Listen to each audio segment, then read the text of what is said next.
everybody, welcome back to my channel. This video is going to be a little bit different. We are going to talk about being a stay-at-home mom. So I'm not 100% sure what the purpose of this video actually is. Part of it is definitely just to document this really busy stage in my life.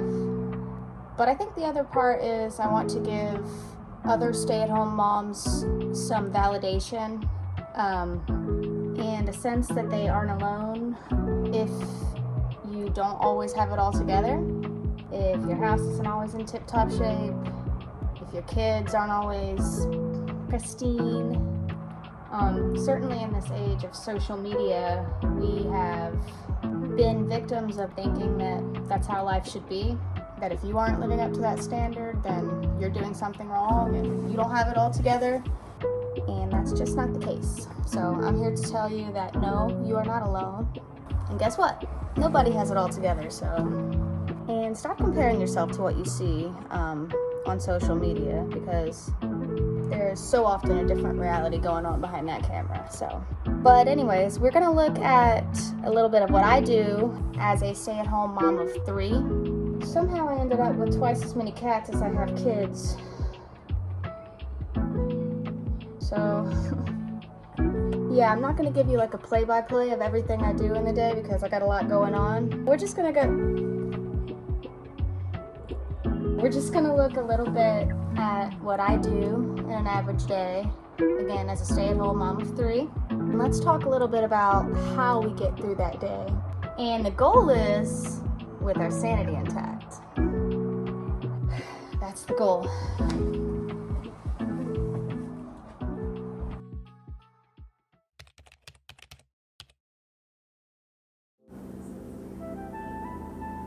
Yes, so I strive to start every day off with a cup of coffee. However, this morning I failed at that. Yes, you see, my 6-year-old beat me to it. He was up and ready for breakfast before 5 a.m.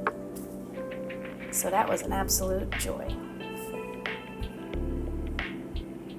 That mug was a birthday gift, I believe, for my husband last year, by the way. Yes, so you don't see me making breakfast for my son before I even made my first cup of coffee. But miraculously, I'm up before my toddler is, so I'll definitely take that win. I'm able to prepare his eggs before he wakes up. That being said, my mom senses are tingling, and I know it won't be long. So we're gonna get those up, and it's at this point I realize it's going to be a frozen pancake type of morning for my almost 10-year-old. So, frozen pancakes it is.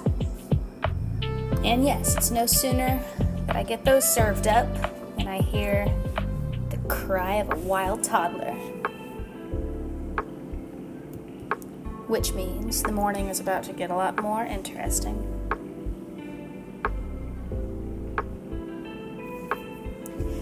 Well, my daughter is not mad at me about the frozen pancakes, and Elijah decided that he was going to look at a banana like he's never seen one before in his life, but he still ate it, so Time to pack a lunchbox while children scream and grovel at my feet. I'm only half kidding, by the way. And if you don't have any experience with food allergies, or a child that has food allergies, take a moment to be grateful for that, because that's no fun. Oof, heart guy's looking kind of busted, but it's the thought that counts. So we got 35 or 40 minutes round trip maybe to the school carpool. Man, some of these days you would just think that we're prepping for a day at Disney or something. It feels like getting out of the house is an absolute... And I know that I'm not alone when I say that sometimes trying to dress a toddler feels like wrestling a baby alligator or I don't know what, but whatever it is, it's absolutely feral.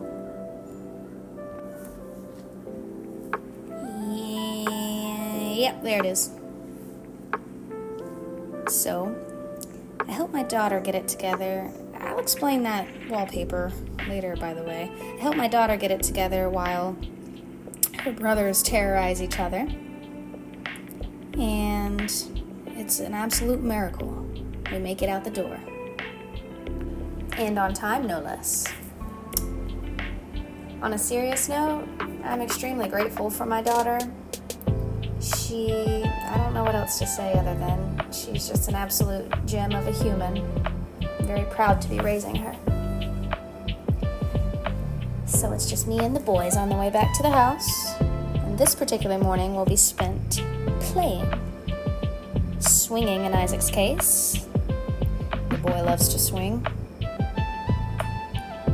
And being very, very silly in Elijah's case.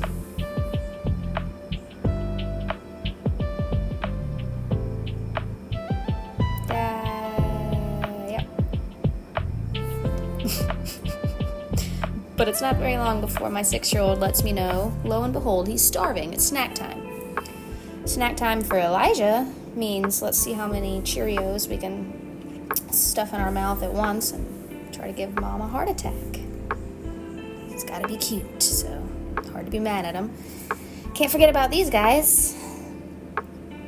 These little absolute deviants. And by the way, if you've never attempted to vacuum with a toddler, this is what that looks like, so yeah.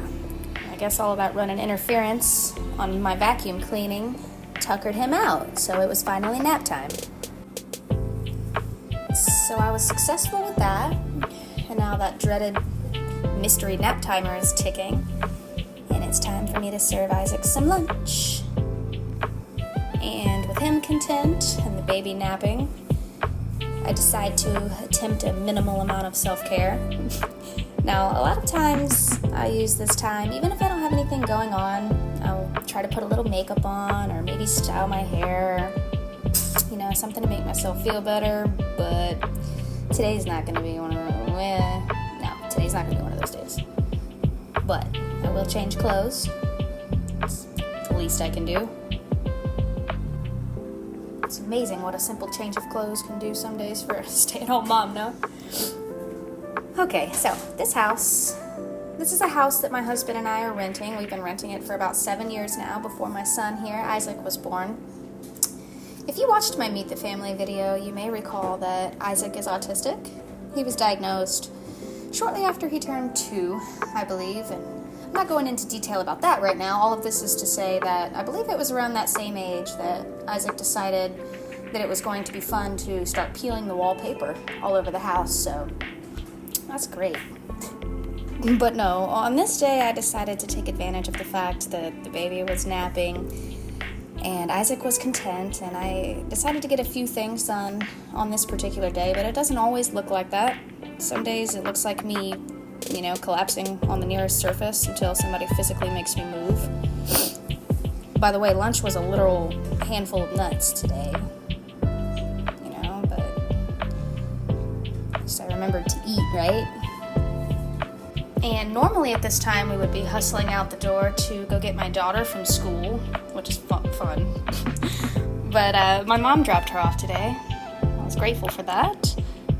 And I barely had time to ask her how her day was before, you guessed it. So now it's time for him to have a late lunch. I've been wanting to serve him shredded carrots for a while now, but I just have a feeling I know what he's gonna do. Yep, there it is. There it is. Sometimes a utensil will help him. He likes to play with his food, and it'll sometimes inspire him to eat it. Oh! You think sneezing is funny? Yeah, sometimes the utensil helps. This time, it didn't. So, surely he won't want this toasted peanut butter sandwich, right? Wrong. Meanwhile, sweet Isaac is just jumping to his heart's content, which is an absolute win. Not all days are like that, I assure you. And so it's at this time that I'm just trying to summon up everything I have left to get through these final evening hours, start dinner. So I get to prepping, and wouldn't you know it, clammy, cold, demanding little hands of children. But would it actually be a dinner prep without that? So figure out what the boy wants, and then we get it started. I am utilizing a little bit of screen time at dinner time. I'm also watching my son play in the backyard while I cook. The screen time doesn't always do the job, but he likes watching his mommy cook sometimes. And it's about this time that I'm cooking that my husband gets home, which is definitely a joyous time in our household. Now, today I was able to get dinner prepared. I was able to, hold it together with fairly minimal mental breaking down, actually. But it doesn't always look like that, and some days my husband rescues me. Some days he asks no questions and orders a pizza, and I just have to say I'm very, very grateful for that in a partner. So, I get everyone dinner served. Oh, and by the way, can someone please tell me why my toddler, what's going on here? He looks like those squirrels sorting nuts in Willy Wonka. The good nuts and the bad nuts. That was a good nut. That's good. I'm just trying to figure out the thought process here. That one's undecided, apparently. Bad nut, immediately. Good. You see what? I'm always having second thoughts about that one. Oh, it was a bad nut. So my daughter spends her free time after dinner drawing, playing some computer games. Meanwhile, I get the boys into a bath. Now, right after his bath on this day, Isaac was so tired, and he just escalated emotionally, and his dad had to go ahead and put him in bed. And that's not a rare occurrence in our house, and we have the mindset of tomorrow is a brand new day. We'll try again. Now, obviously, there is so much that you guys did not see. A lot of dirty diapers, a lot of dirty dishes, like 4 mental breakdowns. No, I'm only kidding about the last part, but only because today was a pretty good day. Some days are just plain hard, and that really is okay.